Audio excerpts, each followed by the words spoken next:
Amados hermanos, que el Señor les continúe bendiciendo una vez más.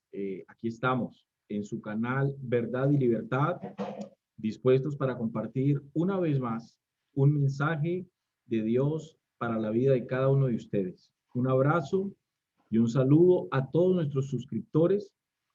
Eh, Gracias por haberse suscrito a este canal, gracias por compartir nuestros mensajes, amados hermanos, y gracias a cada persona que en este momento puede haber tomado tiempo importante en sus vidas para ver este mensaje, para ver este video.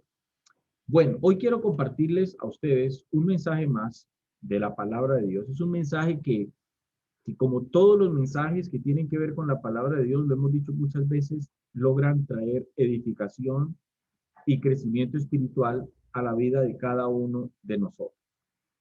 Hoy quiero compartir con ustedes un mensaje, amados hermanos, el cual lo he titulado El camino que permitió volver a casa. El camino que permitió volver a casa. Quiero que por favor, bueno, yo espero que si usted se ha dispuesto a ver este video, usted se tome el tiempo y se pueda concentrar en lo que hoy vamos a estudiar acerca de la Escritura. ¿Por qué lo digo, amados hermanos y amigos? Porque este tema que les voy a hablar hoy es un tema bastante profundo de la palabra de Dios. Por la profundidad que el mensaje tiene, puede ser mal entendido o puede ser mal comprendido, por consiguiente puede terminar siendo mal interpretado. ¿Por qué? Porque quizás lo que ustedes van a escuchar a través de esta enseñanza puede ser que algunos nunca hayan escuchado esto que hoy van a escuchar. De modo que les pido por favor que encomendemos nuestras vidas a Dios primeramente y le pidamos al Espíritu Santo que sea el Espíritu Santo de Dios hablando a nuestras vidas a través de su palabra. Que el Espíritu Santo sea guiándonos a toda verdad porque finalmente Él es el único que lo puede hacer. Entonces, quiero que por favor presten mucha atención. Como siempre lo digo, si queda alguna duda sobre el tema, por favor hágamela saber, déjeme su comentario, su pregunta, su inquietud en la barra de comentarios que este servidor con mucho gusto le va a responder. El camino que permitió volver a casa. Hace poco yo compartía en uno de los mensajes que tenemos aquí en el canal Verdad y Libertad, yo compartía un mensaje donde decía que nosotros como hijos de Dios tenemos muchos desafíos por delante. Y hoy vamos a plantear uno de ellos. Uno de esos desafíos, repito, de tantos desafíos que tenemos nosotros como hijos de Dios por delante, amados hermanos, es el siguiente. Cada uno de nosotros como pueblo de Dios, como iglesia que somos, como hijos que somos, debemos comprender y asumir un asunto que para muchos hoy no es muy claro. ¿Cuál es ese asunto? El ser hijo de Dios. Préstenme por favor mucha atención a esto. Cada uno de nosotros debemos de comprender y asumir un asunto que para muchos hoy no es muy claro. ¿Cuál es ese asunto? El ser hijo de Dios. Alguien se preguntará, ojo con esto, alguien se preguntará, ¿acaso es un desafío para nosotros ser hijos de Dios? Yo entiendo que esta cuestión puede tener muchos puntos de vista, amados hermanos, pero yo les digo sinceramente que verdaderamente es un desafío para nosotros ser hijos de Dios. ¿En qué consiste ese desafío? Ojo, ¿en qué consiste asumir el desafío? La seriedad que conlleva, aún las consecuencias que conlleva el ser hijo de Dios. ¿En qué consiste este desafío, amado hermano? El desafío de comprender que somos hijos de Dios o el desafío de comprender el hecho de ser hijo de Dios radica, amado hermano, en comprender que ese estado es un estado irreversible ¿Por qué? Porque es algo que no tiene reversa. Repito, ¿en qué consiste, amado hermano, ese desafío? En comprender que ese estado es un estado irreversible. Voy a decirlo en otras palabras. Amados hermanos y amigos, no hay sustento bíblico que nos diga que alguien que se ha constituido un día como hijo de Dios, ese alguien pudiese volver a ser un hijo del diablo. Explico lo que estoy diciendo. La escritura me enseña, Evangelio según San Juan 1:12, si mi memoria no me falla, que a los que creyeron y le recibieron, hasta hablando de Jesús, a eso dice el Juan, dice el texto, les dio potestad de ser hechos hijos de Dios. Ahora la pregunta es, ¿quién es alguien? ¿Qué es alguien antes de convertirse en un hijo de Dios? Pues bien, la escritura también enseña que toda criatura, todo hombre, toda mujer, si no es un hijo de Dios, y esto no lo digo yo, lo dice la escritura, es un hijo del diablo. Entonces, para convertirnos en hijos de Dios, tenemos que creer en Cristo y recibirle a Él, y es que eso implica con creerle a Él, no tanto con creer en Jesús, sino con creerle a Jesús. Ahora bien, ¿en qué radica ese desafío? Vuelvo y lo repito, en que eso es una condición, repito, que no tiene reversa. No hay un sustento bíblico que nos diga, repito, que alguien que se ha constituido, que alguien que un día se constituyó como un hijo de Dios, ese alguien pudiese volver a ser un hijo del diablo. Esa verdad, amados hermanos, esa verdad no comprendida, repito, esta verdad no comprendida ha hecho que muchos divaguen en pensamientos incorrectos con respecto a esta verdad. Me explico. Muchos han entendido que ser hijos de Dios les da una garantía de salvación. Ojo, muchos han entendido que ser hijos de Dios proporciona una garantía de salvación. Y quizás suene un poco extraño porque para ser salvo hay que convertirse en un hijo de Dios. Ojo, muchos han creído que por el hecho de ser hijos de Dios tienen garantía de salvación. Y sé que suena extraño, repito, porque para ser salvo yo necesito primero convertirme en un hijo de Dios. Aunque ser un hijo de Dios no me brinda mi garantía de ser salvo. Sé que esto puede sonar raro y no sé quizás muchos cómo lo vayan a tomar. Entiendo perfectamente que para algunos, quizás para la mayoría que pueden estar viendo esta enseñanza, les puede parecer completamente extraño, pero le invito a que permanezca ahí donde usted está y pueda analizar el desarrollo de este mensaje y finalizando, pues ustedes tomarán su propia decisión. ¿Por qué digo que ser hijos de Dios es un desafío? Porque ser hijos de Dios, hermanos y amigos, conlleva a varias cosas. Quiero nombrar o quiero citar 4 de ellas. Número 1.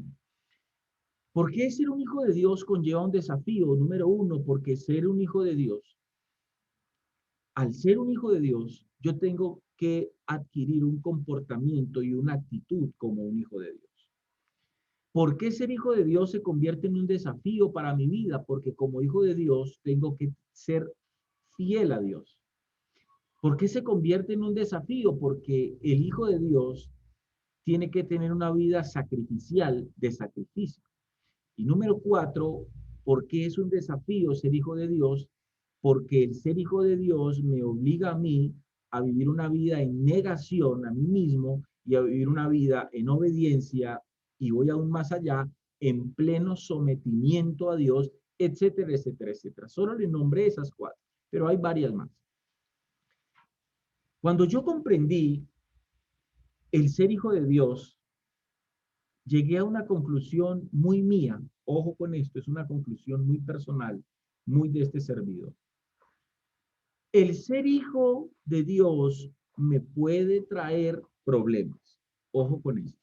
Puede ser que a alguien ya se le pararon los pelos. Repito lo que estoy diciendo. El ser es una conclusión muy mía, repito, es muy mía. No lo estoy estableciendo como una verdad absoluta, ni como un dogma, bueno, etcétera, etcétera. Es una conclusión muy mía. Cuando yo comprendí lo que significa ser hijo de Dios, yo llegué a esa conclusión. Repito, mi conclusión personal. Entonces mi conclusión fue, y ya les voy a explicar por qué llegué a esa conclusión. Mi conclusión fue, cuando yo comprendí eso, entonces llegué a esa conclusión. El ser hijo de Dios me puede traer problemas. Ojo con lo que voy a decir. No es que haya nada de malo en ser hijo de Dios. Lo que sucede es que si yo no comprendo el ser hijo de Dios, me puede llevar a sentir, me puede llevar a sentir una falsa sensación de seguridad que es muy peligrosa para mí, entre muchas cosas más. Un ejemplo. Muchas personas que no han logrado comprender lo que significa ser hijo de Dios, han creído que por el hecho de ser hijos de Dios tienen una especie como de ¿cómo es la palabra? Tienen una especie de un permiso para actuar de la manera como no debemos de actuar. De hecho, muchas personas, al tener una mala comprensión de lo que es ser hijo de Dios, pues ese tipo de personas suelen creer que pueden vivir por la vida haciendo y deshaciendo, viviendo en contra de los propósitos y los planes de Dios, y no pasa nada, están bien con Dios de igual manera, porque es que son hijos de Dios. Entonces, una mala comprensión del hecho de ser hijo de Dios me puede traer a mí problemas. No estoy diciendo que ser hijo de Dios sea malo. No, no, no. Estoy diciendo que puede traerme a mí problemas si yo no tengo una concepción correcta de lo que significa ser hijo de Dios. Vamos a un texto que está en el Evangelio según San Lucas. Evangelio según San Lucas. Vamos a ir. Evangelio según San Lucas, capítulo 15, versículo 1 al 32. 15, versículo 1 al 32. Bien, es la famosa parábola de la oveja perdida. Dice el texto, vamos a leer en el nombre del Padre, del Hijo y con la dirección del Espíritu Santo. Dice el versículo 1, vamos a leer desde el versículo 1 en adelante. Dice el verso 1, se acercaban a Jesús todos los publicanos y pecadores para oírle. Y los fariseos y los escribas murmuraban diciendo, este a los pecadores recibe y con ellos, dice el texto, come. Estos hombres, amados hermanos, no podían comprender algo. Escuchen bien. Estos hombres no podían comprender algo. ¿Cómo es que Jesús se junta con pecadores y aún come con ellos? Eso ellos no lo podían entender, ellos no podían comprender eso. Esto es importante porque para darles a ellos respuestas, Jesús recurre, amados hermanos, a tres parábolas. Dice el versículo 3. Entonces, él le refirió esta parábola diciendo, ¿qué hombre de vosotros, teniendo 100 ovejas, si pierde una de ellas, no deja las 99 en el desierto y va tras la que se perdió hasta encontrarla? Y cuando la encuentra, la pone sobre sus hombros gozoso, y al llegar a casa reúne a sus amigos y vecinos, diciéndoles, gozaos conmigo porque he encontrado mi oveja que se había perdido. Os digo que así habrá más gozo en el cielo, ojo, por un pecador que se arrepiente, que por 99 justos que no necesitan, dice el versículo 7, arrepentimiento. Que no necesitan, dice ahí el texto, arrepentimiento. Qué interesante es esto. Jesús les dice, en otras palabras, lo hago porque son mi pueblo. Ellos no entendían cómo Jesús se reunía con esta gente. Y en la respuesta, noten que en la parábola que Jesús usa para darles a ellos respuesta a lo que ellos preguntan o a lo que ellos están murmurando entre sí, a lo que ellos no entienden, lo que Jesús les responde a través de esa parábola, en otras palabras, es yo lo hago porque son mi pueblo. Pero el versículo 6 dice algo muy importante. Jesús les dice ahí, vamos a mirar aquí lo que dice el versículo 6, dice algo muy importante. Y al llegar a casa, reúne a sus amigos y vecinos diciéndoles, gozaos conmigo porque he encontrado, ojo con esto, he encontrado mi oveja que se había, ¿qué? Perdido. Eso es importante. Mi oveja que se había, dice el texto allí, perdido. Quiero que por favor resalten eso. Resalten esas dos palabras. Mi oveja que se había perdido. Eso es muy importante. Ojo aquí, amados hermanos, porque el hecho de ser ovejas de Cristo no quiere decir que no nos podamos perder. Ojo con esto. El ser ovejas de Cristo no significa que no nos podamos perder. Y quiero eh, adelantarme a un texto que alguien puede citarme o un texto en el cual alguien puede pensar. Y es ese texto donde Jesús habla acerca de mis ovejas oyen mi voz y yo las conozco y ellas me siguen y nadie las arrebatará de mi mano. Permítanme, yo hago un paréntesis aquí para poder explicarles qué es lo que significa ese texto o cómo es que ese texto debe ser comprendido. Cuando Jesús habla acerca de sus ovejas y dice que nadie las va a arrebatar de mi mano, Jesús está poniendo en ese contexto algo muy interesante. Permítanme, yo se los explico para que quede completamente claro, porque sé que alguien puede pensar en ese texto bíblico. De hecho, es un texto bíblico que los calvinistas usan para enseñar, para establecer, eh, digamos, la enseñanza de que la salvación no se puede perder.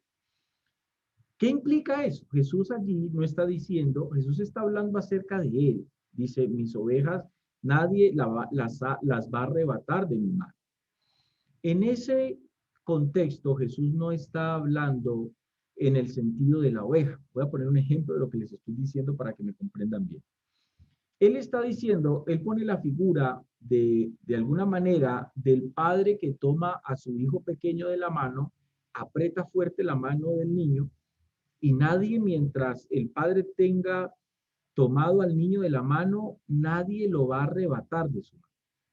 El problema es que este asunto, este texto, aunque no está pasando por alto la voluntad de la oveja, el libre albedrío de la oveja, el texto no está hablando de que la oveja va a estar allí, quiéralo o no lo quiera. El texto lo que está diciendo es, en otras palabras, es que si la oveja permanece tomada de la mano del Señor, bajo esa condición, nadie la va a poder arrebatar. Pero lo cierto, amados hermanos, es que si la oveja un día decide decirle al Señor, quiero que me sueltes de tu mano, decido no caminar más contigo, en ese contexto la oveja suelta de la mano a su pastor y entonces la oveja queda completamente expuesta a la voluntad del enemigo. En este caso, para ponerlo como analogía, queda expuesta completamente al lobo. Entonces, este texto no es una verdad, no puede ser tenido como una verdad absoluta porque su interpretación es completamente discutible. Bueno, espero que me hayan comprendido eso. Vamos a continuar entonces con el texto aquí. Más adelantico les voy a compartir algo más para que puedan entender ese asunto. Entonces vamos a leer desde el versículo 8. Esto es muy interesante. Entonces, ojo aquí porque el hecho, repito a todos, el hecho, amados hermanos y amigos que pueden estar viendo este video, el hecho de ser ovejas de Cristo no quiere decir que no nos podamos perder. Vos podés ser oveja de Cristo y aún así perderte. En esta parábola, repito, una oveja suya o la oveja de él, y aún siendo de él, la oveja se había perdido. Y esto lo digo porque cada parábola que Jesús usó y que quedó escrita, esas parábolas son muy dicientes para nosotros, nos revelan muchas verdades espirituales que tienen que ver directamente con nosotros. Y aquí hay una maravillosa. Qué interesante, él en esa parábola revela una verdad y dice en otras palabras o esa parábola enseña que aunque yo pueda ser oveja de Cristo, me puedo perder. Eso es lo que la parábola está diciendo. Entonces, ojo aquí, repito, el hecho de ser ovejas de Cristo no quiere decir que no nos podamos perder. En esta parábola, repito, una oveja suya se había perdido, ya se había perdido. Y ese es el punto del gozo de la fiesta, porque encontrarla después de que se había perdido era motivo de fiesta. Luego Jesús salta a responderle a estos hombres con otra parábola, y entonces la otra parábola está registrada a partir del verso 8. ¿O qué mujer les dice que tiene 10 dracmas? Era una moneda.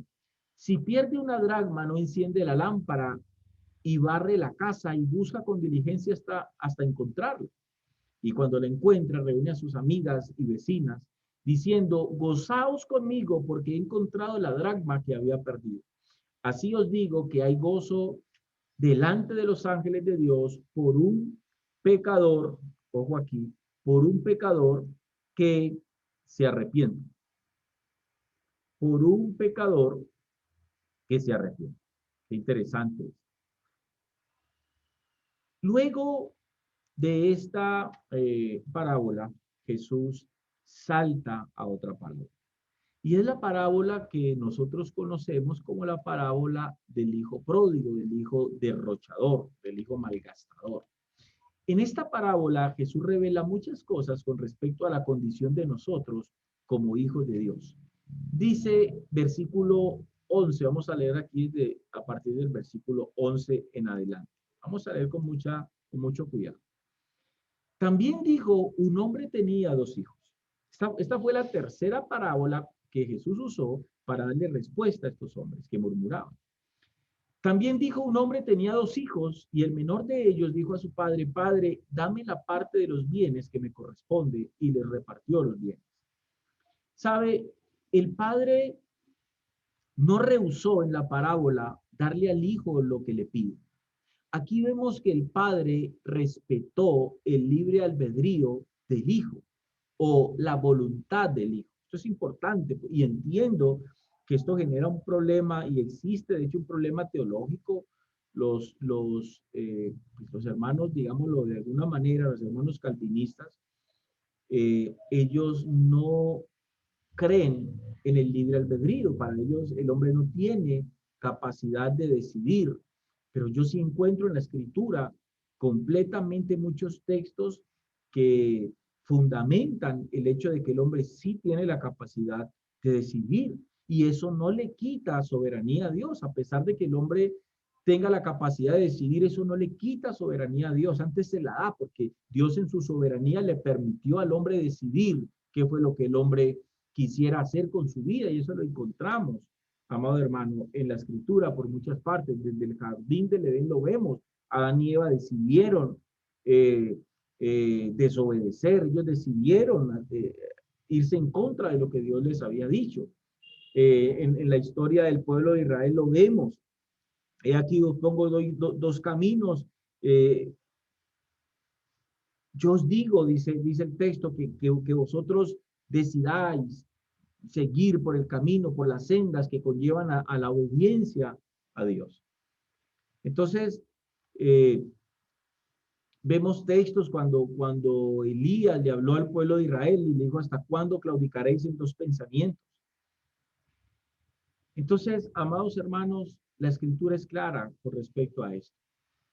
Pero, ¿qué es lo que Jesús nos revela con esta parábola? Repito, esta parábola del hijo pródigo quizás ha sido predicada muchas veces y ha sido expuesta muchas veces, pero yo quiero exponerla de la siguiente manera, y lo digo claro.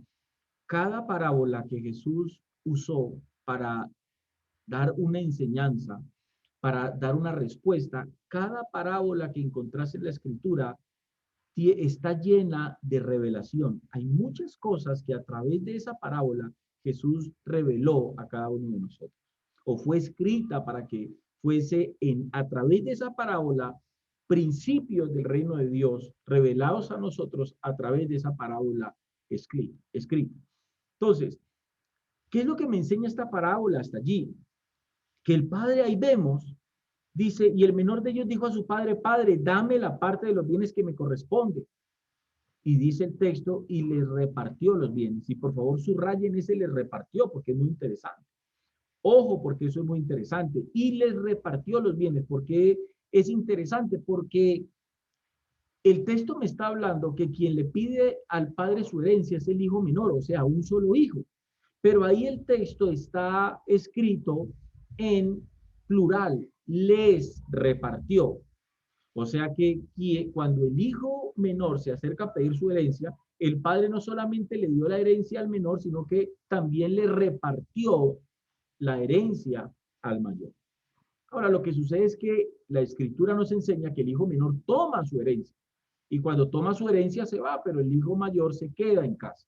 Entonces, repito, el padre, según la parábola, no rehúsa darle al hijo lo que el hijo le pide. ¿Qué es lo que nos está enseñando esta parábola? Aquí vemos que el padre respetó el libre albedrío, la voluntad del hijo irse de su casa. Verso 13. No muchos días después, dice el texto, juntándolo todo, el hijo menor se fue lejos a una provincia apartada y allí desperdició sus bienes, dice el versículo 13, viviendo perdidamente. Qué interesante esto. Cuando uno como hijo toma una decisión, amados hermanos, cuando uno como hijo toma una decisión errada frente a Dios como padre, en ese mismo instante se traza un camino. Recuerden el título de esta enseñanza, el camino que permitió volver a casa. En esta parábola, repito, sucede algo muy interesante. Esta parábola nos enseña algo.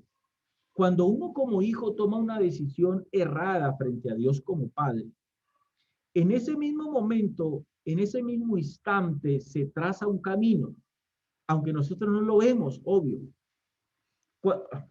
Quiero explicarlo bien. Ahora, présteme atención.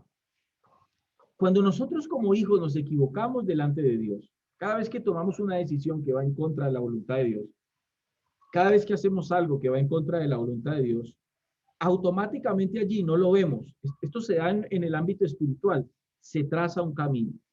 ¿Qué es un camino? Ese camino está lleno de consecuencias, ese camino está lleno de situaciones que Dios traza, que Dios va a permitir para que en el camino nosotros nos arrepintamos de la decisión errónea que nosotros tomamos.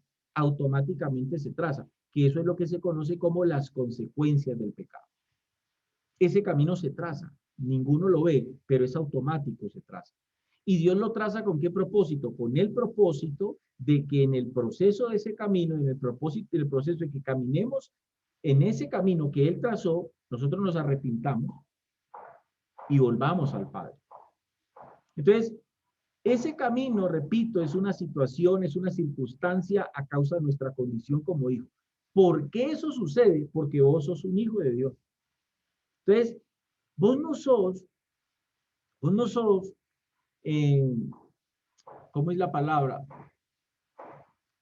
Se me va la palabra. Vos no sos un hijo sin padre. Discúlpeme, pero la palabra se me va. Ya me recordaré. Vos no sos un hijo sin padre, vos tenés un padre. Entonces, cuando nosotros nos equivocamos, ojo, como hijos de Dios, y ahí es donde yo comienzo a desarrollar y a explicar por qué llegué a la conclusión que ser un hijo de Dios me puede traer problemas. Porque la escritura dice que él al hijo que ama reprende y que castiga a todo aquel que toma como hijo y lo disciplina. Entonces, si yo decido convertirme en un hijo de Dios, eso implica que cada vez que yo me equivoque como hijo, Él me va a disciplinar. Y la disciplina radica en ese camino que, repito, está conformado, o ese camino es una situación, es una circunstancia adversa que viene en contra de nuestras vidas con el propósito de que nosotros nos arrepintamos. Quiero dejar eso claro. Ahora bien, por medio de la cual por medio de ese camino, Dios intenta quebrantar nuestras vidas. Y aquí es donde alguien puede decir, ¿cómo así que Dios intenta? Porque pues, suena como si Dios no fuera capaz, sino que lo intenta. No, no, no. Él es soberano, Él todo lo puede. Cuando yo hablo de que Él intenta quebrantar nuestras vidas usando ese camino que Él trazó por el hecho de ser hijos de Dios, intenta, lo digo porque Dios no manipula el corazón de nadie y Dios no obliga absolutamente a nadie ni a creer en Él, ni a seguirlo a Él, ni a ser obediente a Él. Él intenta. Y lo digo porque muchos en ese camino se han quedado. Entonces aquí es donde tenemos que ir a la Escritura. Nosotros vemos a través de la Escritura, al Antiguo Testamento, cómo el pueblo de Dios, ojo, cómo el pueblo de Israel, que fue un pueblo escogido, que fue un pueblo llamado, que fue un pueblo predestinado, escogido por Dios. Amado hermano, ese pueblo de Israel, aunque era pueblo de Israel, muchos se condenaron. Todo el pueblo de Israel que se levantó en el desierto a adorar a aquel Dios falso, aquel becerro de oro, todo ese pueblo murió en el desierto y murió en pecado. La escritura dice que la tierra se abrió y se los tragó a ellos vivos. O sea, eso quiere decir literalmente que se fueron al infierno en cuerpo y alma. Vivos, vivos se fueron al infierno. Entonces, ahí nosotros vemos una enseñanza completamente clara que a veces se quiere pasar por alto. El hecho de que ellos eran hijos de Dios no quiso decir que no se condenaron. Ellos eran el pueblo de Dios, aún siendo pueblo de Dios, se condenaron y se condenaron por su pecado. Ahora bien, en esta parábola hay otra cosa muy importante. El padre nunca fue detrás del hijo.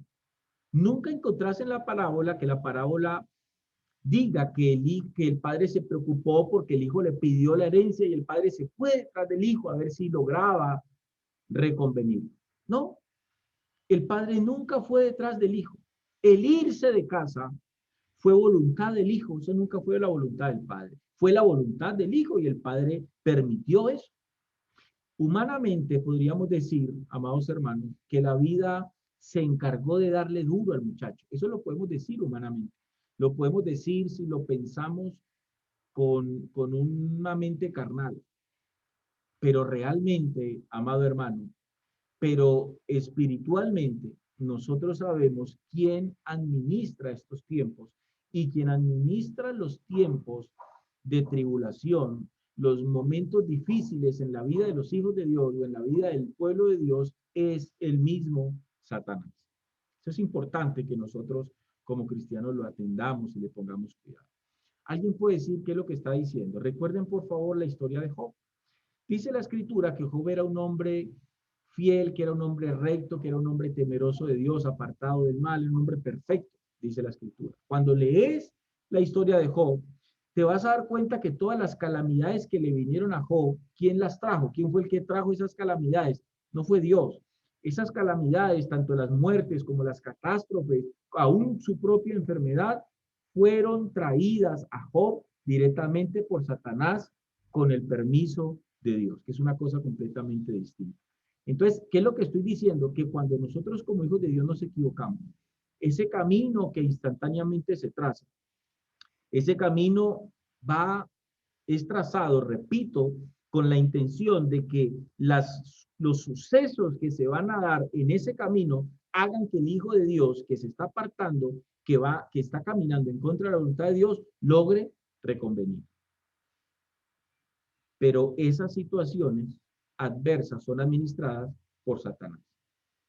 Acuérdense cuando Jesús le dijo a Pedro, Pedro, Satanás os ha pedido para zarandearos, pero yo he rogado al Padre para que ustedes tengan fe y se puedan mantener firmes.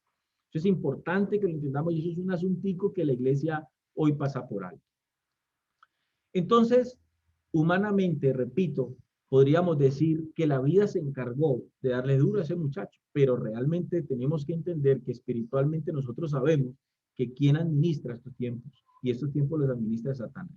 Espero me estén entendiendo. Vamos a leer el versículo 14. Y cuando todo lo hubo malgastado, vino una gran hambre en aquella provincia y comenzó a faltarle. Y fue y se arrimó a uno de los ciudadanos de aquella tierra, el cual le envió a su hacienda para que apacentase cerdos. Y deseaba, dice el texto, llenar su vientre de las algarrobas que comían los cerdos, pero nadie le daba. Versículo 17. Dice el verso 17, y volviendo en sí, dijo, ojo a esto, y volviendo en sí, dijo, ¿cuántos jornaleros? Dice ahí el texto. Y volviendo en sí, dijo, ¿cuántos jornaleros en casa de mi padre tienen abundancia de pan y yo aquí perezco de hambre? Dice el versículo 18, me levantaré, ojo aquí, E iré a mi padre y le diré, Padre, he pecado contra el cielo y contra ti. Ya no soy digno, ojo con esto. Ya no soy digno, dijo el muchacho. Ya no soy digno de ser llamado tu hijo. Hazme como a uno de tus jornaleros. Saben, este muchacho pensaba que había la posibilidad de dejar de ser hijo. Este muchacho pensaba que existía la posibilidad de que por haber pecado en contra de su padre, él creía que existía la posibilidad de que porque se había levantado en contra de su padre y se había ido en contra de la voluntad de su padre, este muchacho creía que había la posibilidad de dejar de ser hijo. Resulta que él en medio de esa concepción, de ese pensamiento errado, ahora quería vivir como un jornalero, pero eso era imposible. ¿Por qué eso era imposible? Porque ese muchacho era un hijo. Eso es un punto muy interesante y muy revelador de esta parábola. Ese muchacho no podía vivir como un jornalero porque simplemente no podía dejar de ser un hijo. Él era hijo y no podía dejar de ser. Verso 20 dice, y levantándose vino a su padre y cuando aún estaba lejos, lo vio su padre y fue movido a misericordia y corrió y se echó sobre su cuello, dice el texto, y le besó. Versículo 21. Y el hijo le dijo, Padre, he pecado contra el cielo y contra ti, y ya no soy digno de ser llamado tu hijo. Ojo con esto. Y ya no soy digno de ser llamado tu hijo. Es lo que dice el versículo 21. Y ya no soy digno de ser llamado tu hijo. Escuchen bien esto, amados hermanos. Escuchen bien las palabras que les voy a decir aquí. Son muy importantes. La dignidad de ser hijo de Dios, la dignidad de ser hijo de Dios no radica en la santidad, radica en la paternidad. Pero la dignidad, amado hermano, no es suficiente. ¿Por qué no es suficiente? Porque podés ser digno y aún así perder. Por eso el versículo 21, vuelvo y lo leo, dice, y el hijo le dijo, Padre, he pecado contra el cielo y contra ti, y ya no soy digno de ser llamado tu hijo. Mire el problema de pensamiento que había en ese muchacho. Él creía, él estaba errado en su pensamiento, como muchos lo están hoy. Este muchacho en su pensamiento creía, ¿por qué él dice ahí en el verso 21, amado hermano? ¿Por qué él dice ahí en el versículo 21 o en base a qué él dice que ya no es digno? Él dice, y el hijo le dijo, Padre, he pecado contra el cielo y contra ti. Por esta razón, dice el hijo, porque pequé contra el cielo y porque pequé contra ti, ya no soy digno. Él creía que la dignidad radicaba en la santidad.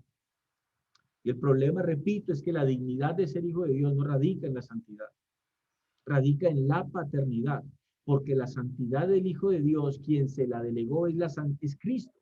Cuando nosotros hablamos de que nosotros somos santos, estamos hablando de la santidad de Cristo que opera en nosotros.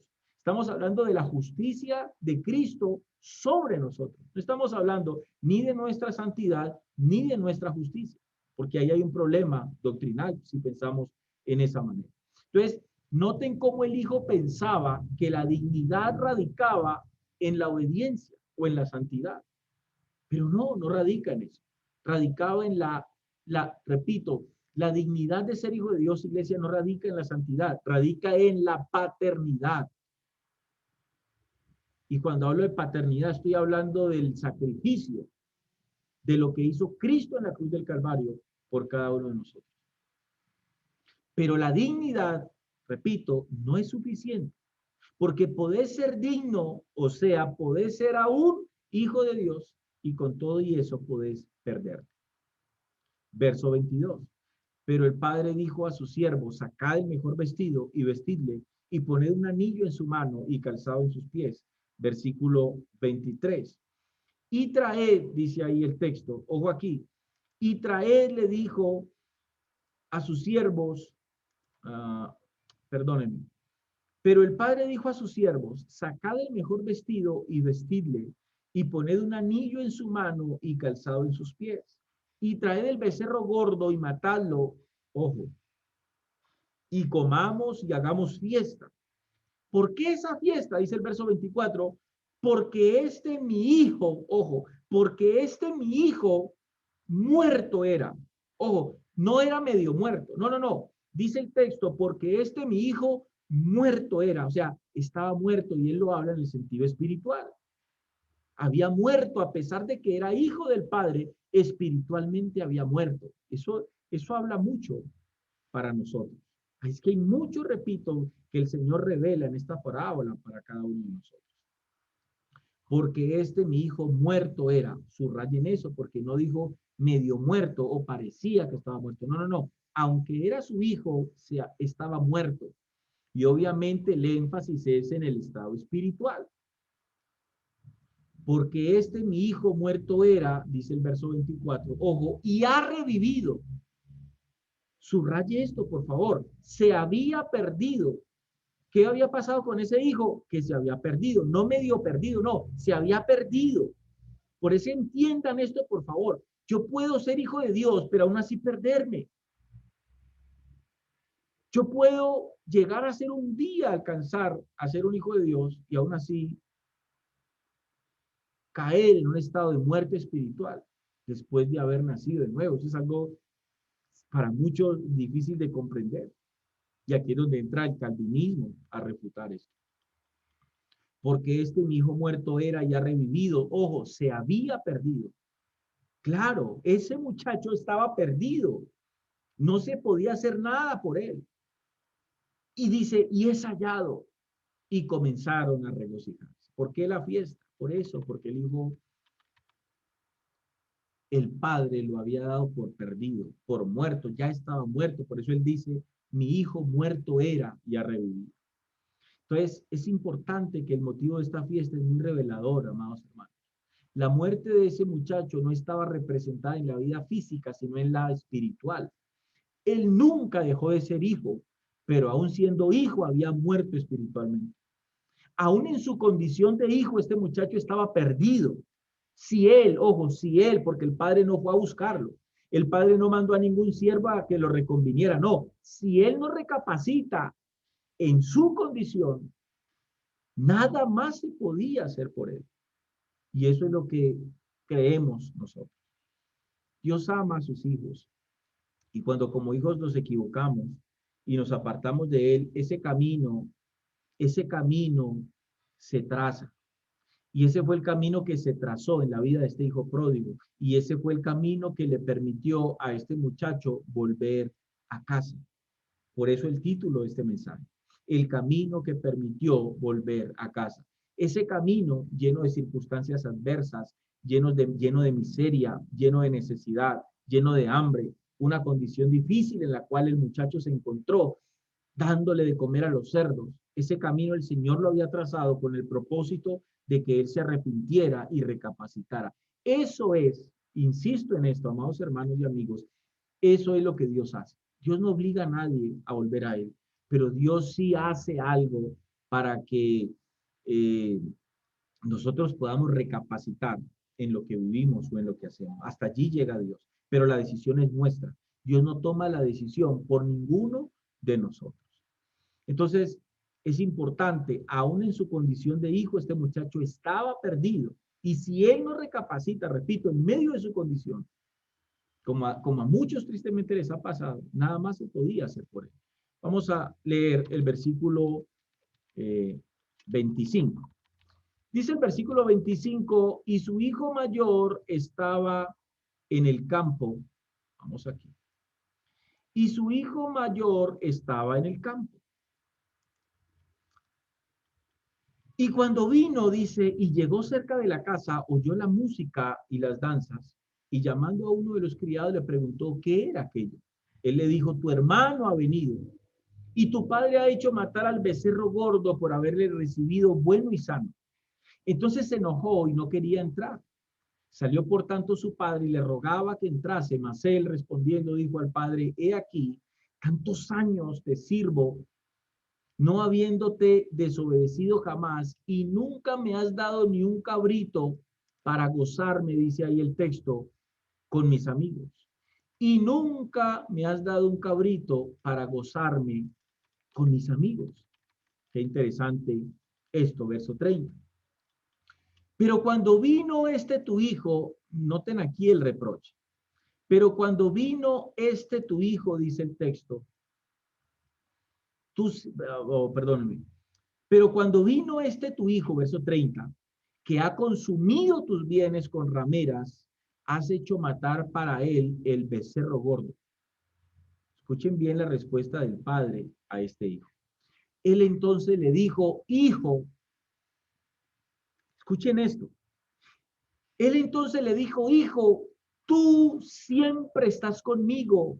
Ojo con esto, amados hermanos y amigos. Y todas mis cosas, ojo, todas mis cosas son tuyas. Recuerdan que le dije que subrayaran que cuando el pequeño le pidió la herencia, dice el texto que él le repartió a los dos. Ojo con eso. Él entonces le dijo, hijo, tú siempre estás conmigo y todas mis cosas son tuyas.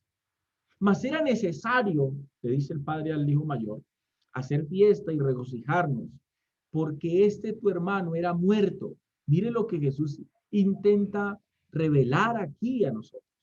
Porque tu hermano era muerto. Ojo, repito, no estaba medio muerto, no estaba tibio espiritualmente, no. Eso equivale a que ese hijo, a pesar de su condición, se había apartado completamente de los caminos del Señor. Porque tu hermano era muerto, o sea, estaba muerto en la condición en la que estaba. Y ahora, dice, y ha revivido. Se había perdido, claro. No medio perdido, no. Él se había perdido, estaba perdido. Y es allá. Entonces, es interesante porque el hijo mayor revela la condición de esos hijos, que aún siendo hijos viven sin comprender, vuelvo al punto del mensaje, su condición de ser hijos. Qué interesante.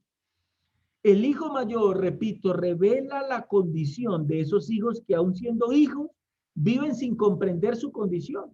¿Por qué lo digo? El hijo le recrimina al padre algo que era una decisión suya. Ojo, era una decisión suya. Tomar para sí lo propio era una decisión del hijo. ¿Por qué el hijo le recrimina al padre, padre, nunca me has dado un cabrito para yo gozarme con mis amigos? Y el padre le dice, mi hijo, es que lo mío es suyo. Eso equivale a que ese hijo nunca debió recriminarle al padre eso. Ese hijo simplemente el día que hubiera querido, hubiera matado al becerro más gordo y hubiera tomado los cabritos que fueran necesarios según él, porque eso era de él. ¿Y por qué entonces hallamos esta actitud de este hijo mayor? Porque este hijo vivía sin comprender su condición de hijo. Y termino con el verso 32, porque el verso 32 deja claro que el hijo menor no estaba medio perdido, estaba completamente perdido. Amados hermanos, espero hayan comprendido esto. Sé que aquí hay un problema o lo que estoy enseñando genera, de hecho es un problema teológico. ¿Por qué? Porque dentro del cuerpo de Cristo, dentro de la iglesia, hay hermanos que creen que la salvación no se pierde, entre ellos los calvinistas. Pero también habemos, porque ahí entro yo, habemos una parte que sí creemos que la salvación se pierde. Y creo que ahí estamos viendo lo que el texto nos está enseñando, lo que el texto nos está diciendo con respecto a este tema. Y repito, al contrario de lo que enseñan los calvinistas, si nosotros analizamos bíblicamente las enseñanzas de Jesús, nosotros sí encontramos que la salvación se pierde. Hay un texto en el Evangelio según San Juan 15:6, vamos ahí, y esto lo hago simplemente para aclarar un poco el asunto. Evangelio según San Juan capítulo 15, versículo 6. Dice así el texto. Dice el texto allí, yo soy la vid, escuchen esto, vosotros los pámpanos. El que permanece en mí, yo en él, este lleva mucho fruto, porque separados de mí nada podéis hacer. Ojo, porque separados de mí nada podéis hacer. Esto es muy interesante, amado hermano, porque cuando yo miro esta expresión, eh, el que en mí no permanece, ojo aquí, el que en mí no permanece, subrayen esto, el que en mí no permanece, eso ya es diciente, creo que eso está muy claro, el que en mí no permanece, o sea que es posible no permanecer en Cristo, por eso él dice, el que en mí no permanece, ojo con esto. Entonces, si uno pudiera sentarse a hablar sobre este versículo, quizás para un calvinista podría argumentar que es el que ese que se perdió nunca fue salvo porque no era escogido y por eso fue que no permaneció. Ojo, pero es que resulta que Jesús está hablando de un pámpano, por eso él pone la figura de un pámpano, una parte integral de la vid, o sea, está hablando de una parte que es integral, que hace parte de la vid. Y la vida en este contexto es Cristo. Entonces dice, la cual no permaneció, y por esa razón es que va a ser echada al fuego. Si estaba en él, era salvo, pero si se aleja y rehúsa permanecer en él, sería echado fuera. Y se iba a secar y sería echado en el fuego. Aún en este texto, Jesús está reconociendo el libre albedrío del hombre y su papel en la salvación humana. ¿Por qué? Porque menciona la existencia de personas que no quieren permanecer en él y se pierden, amados hermanos, por voluntad propia. De hecho, si nosotros analizamos otro texto como Marcos capítulo 9, versículo 43, vamos ahí. Marcos capítulo 9, versículo 43 al 48. Mire lo que dice el texto, al 48. Ahí está. Dice, si tu mano te fuera ocasión de caer, córtala. Mejor te es entrar en la vida manco que teniendo dos manos ir al infierno, al fuego que no puede ser apagado. Ojo con esto porque es muy diciente, verso 43 muy claro. Si tu mano te fuera ocasión de caer, cortala, hace algo. Mejor te es entrar en la vida manco que teniendo dos manos ir al infierno. Dice aquí el verso 44, donde el gusano de Dios no muere y el fuego nunca se apaga. Y si tu pie te fuera ocasión de caer, corta, lo mejor te es entrar en la vida cojo que teniendo dos pies ser echado en el infierno, al fuego que no puede ser apagado. Este texto es un texto muy claro, amados hermanos. Es completamente claro. Cuando analizamos esta cita bíblica, iglesia, podemos llegar a la misma conclusión, la pérdida de la salvación. ¿Qué es lo que Jesús enseña en ese texto? Jesús habla de alguien que es salvo, pero que tiene la posibilidad de caer, de perder esa salvación, en otras palabras, de caer de la gracia. Y eso es importante que cada uno de nosotros, amados hermanos, lo comprendamos. Entonces, es importante que cada uno de nosotros entendamos esta situación, amados hermanos.